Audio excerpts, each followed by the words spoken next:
this, of course, is Scream Queens, the new show on Fox from Ryan Murphy of American Horror Story fame. There will be full spoilers here for season 1, episodes 1 and 2, entitled Pilot and Hell Week. 20 years after mysterious death rocks Wallace University, another murder takes place. God, IMDb, that's the worst description. There's also a sorority, and there's like a whole bunch of other shit that happens. But yeah, all right. Basically, we start out in 1995 at a sorority party, and a girl gives birth in a tub, and then later bleeds out and dies. And then the baby is still around today. Yeah, it's Alden. I didn't say this in the show, but I'm pretty sure the baby was Alden. So yeah, this is I thought we already reviewed Scream. Just felt a lot like, concept-wise, obviously, probably much better. I would assume, Peter. Well, this is the funny thing here is when we seen this trailer like 3 months ago, or during the summer, whenever it hit, we all pretty much agreed this looked terrible. I think I specifically said it looked trash. Yeah, it looked awful. This was easily the best thing I watched this week. This was genuinely really fucking good. I was into this. This was solid stuff. Let's get some general rounds here. They didn't watch Alan, it. Did you watch? Alan didn't watch it. Mario, you didn't watch it? Oh shit! So Dude, it was just there's a pop star in there. I was not gonna watch this. Okay. All right. So it was just the two of us. Yeah. Yes, there was deaf Taylor Swift. Yeah, I also really, really enjoyed it. I had a really good time. I was laughing. I was having good. All of it. It worked. It's fun. It worked for me. It's only reason I said Muppets was my favorite pilot was just because this actually worked out well to have 2 episodes. Because I don't even know where the pilot ended and the next episode began. Really, I do. It ended with the lawnmower death. That was the end of episode 1. That was the end of episode 1. Okay, see, if it had ended there, I don't think I would have been as big on it. It's because it kept rolling, and then we got to see more. We got another flashback, and then we got some revelations about different characters and stuff, and it really set up what the rest of the season could be like. So, without that second episode, I'm not sure I would have loved it as much, but I legitimately. No, it was fun. The characters, it was like hyper reality. Like everyone was like.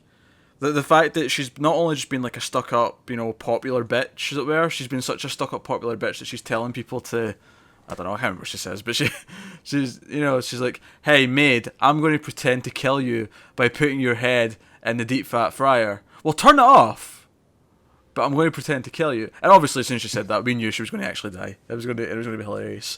But it's very witty, it's very funny. There's lots of really weird little touches, like, the main jock guy, like his best friend's gay, and he asked to curl up in bed with him because he's like scared. Oh my god, that scene was so funny. Right, and instead of being like instantly, no, what are you talking about? You're gay. It's like he immediately just starts talking about the last time this happened. He's like, right, the last time we did this, you touched my wiener. So if you come over here and get into bed with me, are you going to touch my wiener? He's like, no, I swear, I won't. It plays much better than just saying it, because that's kind of the thing about Ryan Murphy shows. It's like, as soon as you start telling somebody else what happened, you sound like a batshit lunatic. Yeah, you do a little bit. Like, none of it makes any sense from a writing perspective, story, anything. Like, it just doesn't. This is the thing. This doesn't compute. This is the thing. But the actors really, really pull it off. They do, and there's some good actors in there, and we'll talk about that in a minute. But the thing I really want to get at here with this, and why this was head and shoulders better than any of the new shows this week, is because this had its own identity. This was unique. It had its own tone, its own artistic vision, and it was someone trying to create a cohesive thing that was a whole. Like, everything fed this vision. And there was great little moments that peppered throughout. There was the fact that the main girl's dad likes mixtapes, and he was listening to Bon Jovi in the car and singing along to it. It's nice little touches like that. In fact, the music in general was quite good. I thought the music throughout was really good. The score is so very 80s and 90s. It's Yeah. ridiculous. It's like all of the cheesy I can't even like I couldn't mimic what they sound like or whatever, but all of those like little accent notes and stuff that they put in horror movies to, you know, it's like little wind chime things or whatever. Like that's all throughout this, and it's so good. Even just for like little tiny dramatic things, they'll add a little flourish, and it's very stylized in a way that isn't super in your face. It's just that the show already feels fully formed. Like this is what the show is, and this is what the rest of the season's probably going to be like. Yeah. I like it. It definitely really works. I also like that you mentioned the cast. Jamie Lee Curtis is great as the dean of the So good. university. I love that Dean Abigail Breslin's in there. She's the Chanel number 5 character. Although she does make me feel old because like I remember already being like of a reasonable age when she was like the little girl in Signs and Little Miss Sunshine. But hey, you know, times change. I guess we're getting old, Alex.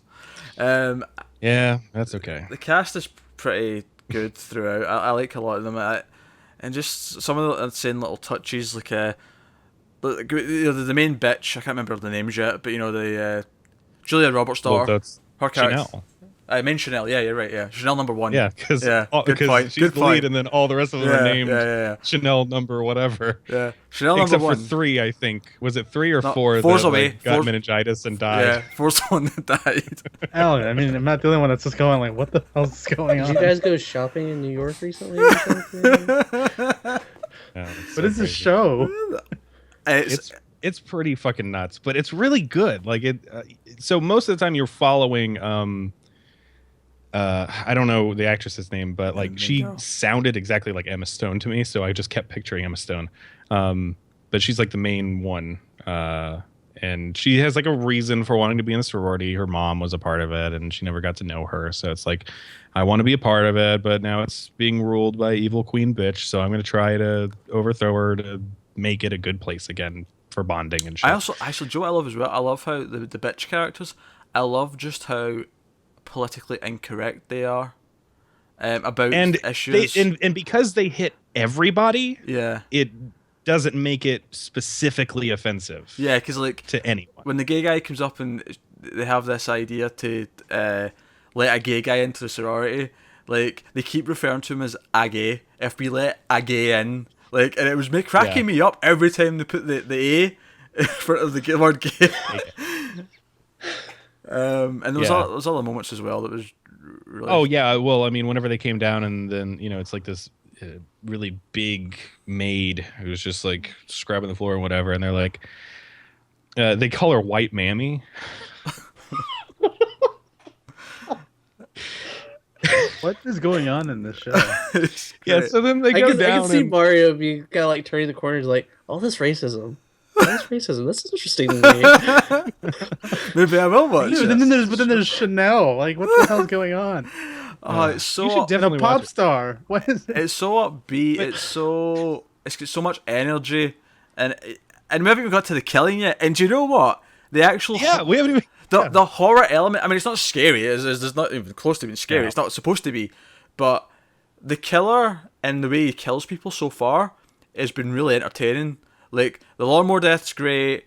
my god, the Chanel number whatever, whenever 3, I think. So the laptop, she's like, which is like typing in Facebook to say help, I'm being murdered, right? And she actually dies and doesn't get to press enter, right? And the killer's all happy that he's killed her because he's got like a devil mask on and he's like standing all over like blah blah blah, right? And then she just like. Do you know that moment in like the end of like a horror movie where the killer you think he's dead but he like just comes back alive for one moment? The victim does this. She comes alive for a second and presses enter and then dies again. I cracked up so much. oh my god, I could not stop laughing. It was so good. It was so perfectly timed.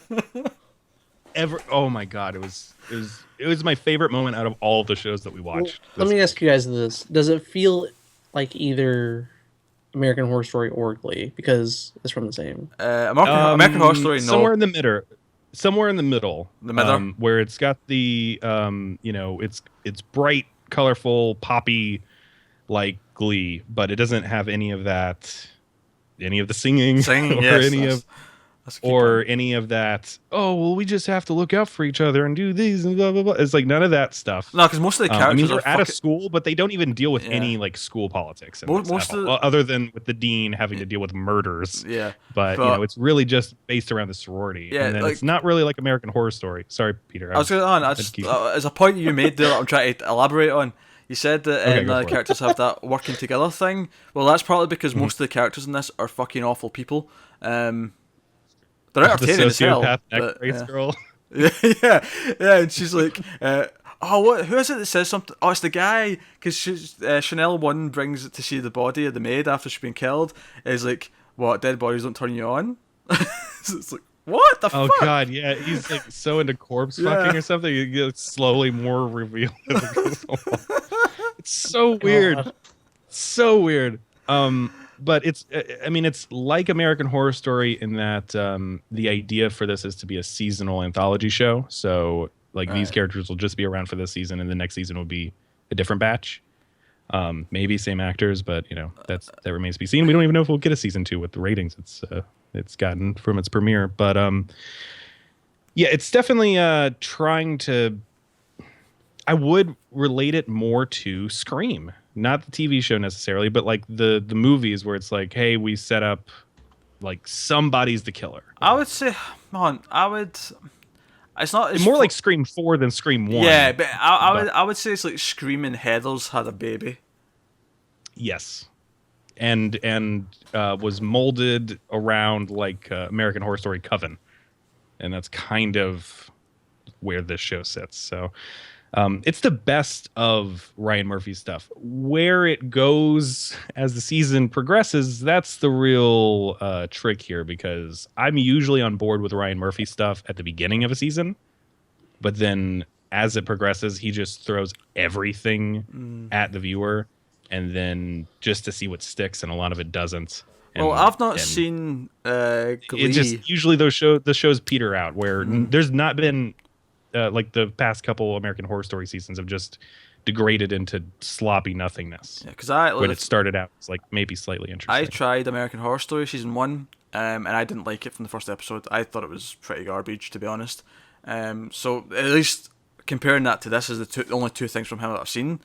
This is head and shoulders above. This was so much fun, and even if the plot, I mean, I don't even care if the plot's nonsense. Like, even if the plot gets ridiculous, that's not what's important here. The important is just how wacky all the characters are and playing off each other, and the ridiculous death scenes, and like. And by the way, I want to point out, in these 2 episodes we had like 3 or 4 death scenes, which is about the same amount as the first 5 episodes of the Scream show. So, you know, on that front, it's also just more fun. Well, and then one death ended up being a ruse. Yeah, that's right. There was a twist at the end that one of them was faking death.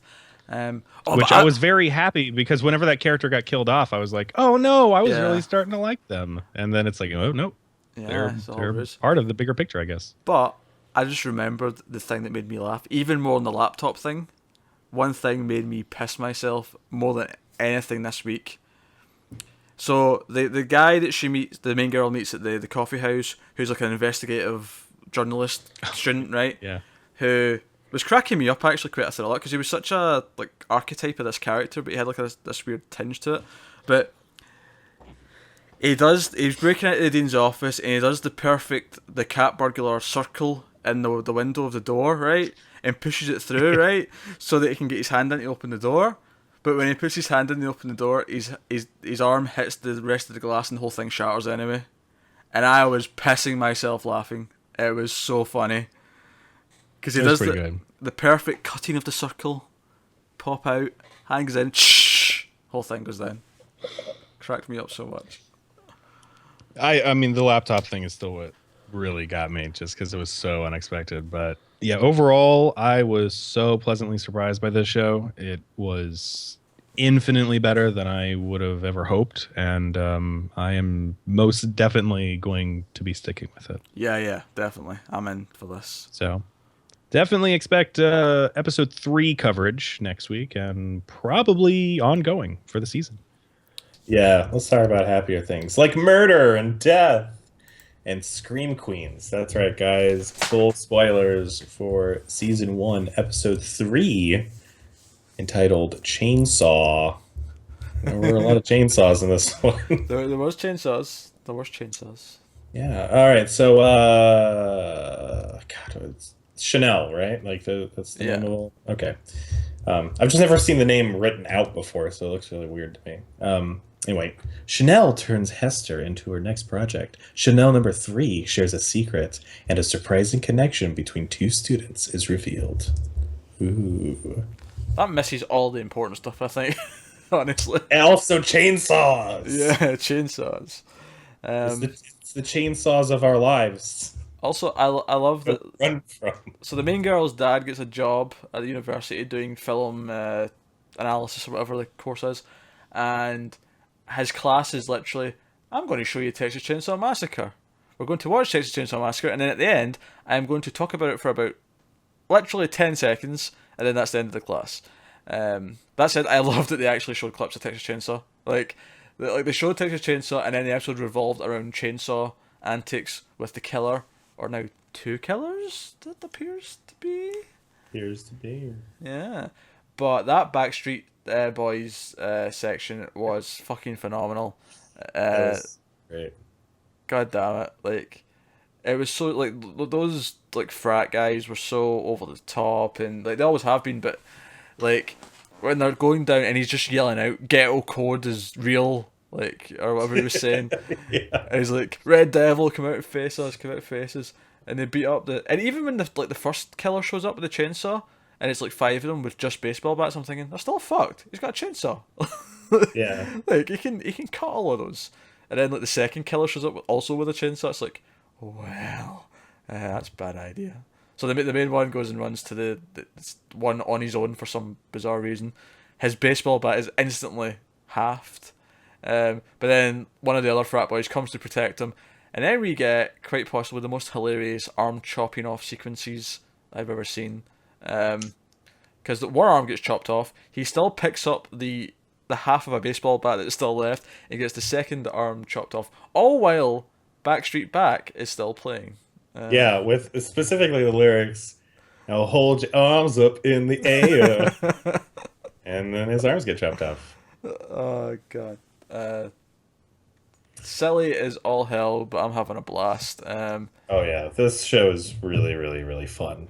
And even the opening scene when they're in the small like store, and they're doing the Red Devils behind like the cereal and whatever else, like yeah. it's just so fun and so much energy. Like everything's always driving forward. Also, the chainsaw death for Coney, the new mascot. Which they introduce like for 30 seconds, and it's like from his point of view, just like going around. He like touches some girl's boobs. He's like, "Yeah, I'm fucking Coney. I'm awesome." He just gets murdered.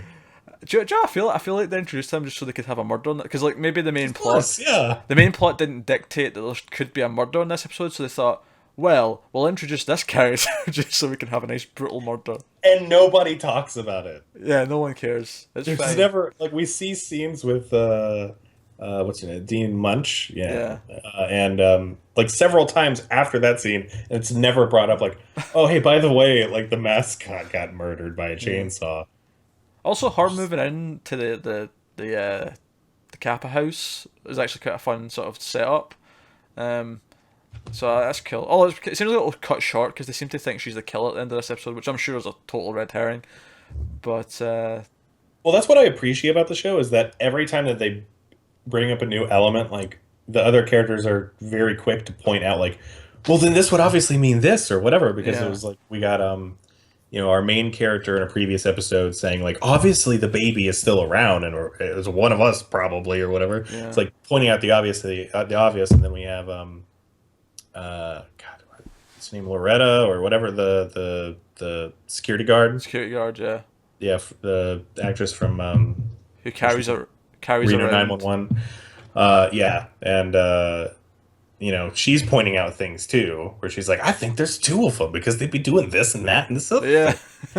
It's like, yeah, you know what? You got some good ideas there. Also, yeah, the main friend, the main character, the black girl, I can't remember her name, but it's Yeah. her practicing how quickly she can pull a chainsaw out from under her bed to protect herself was fantastic.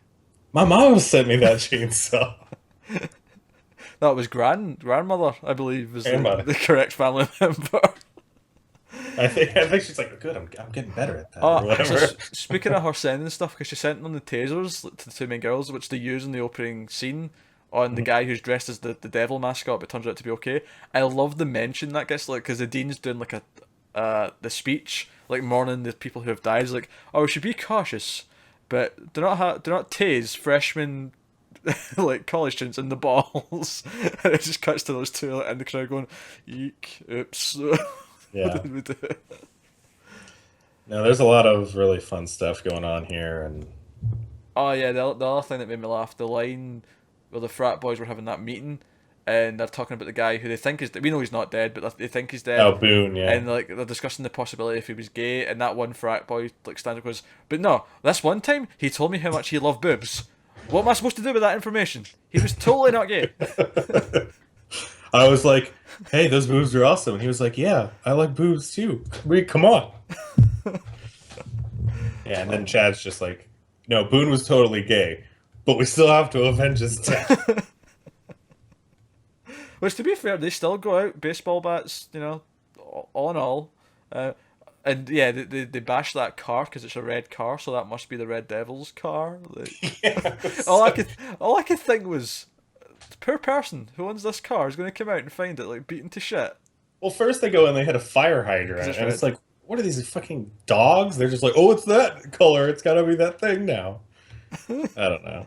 It's so ridiculous, but I'm really enjoying it. Yeah, I'm having a blast. It's really really good. It's definitely the one new show so far that's worth sticking to. So Yeah, I would say so.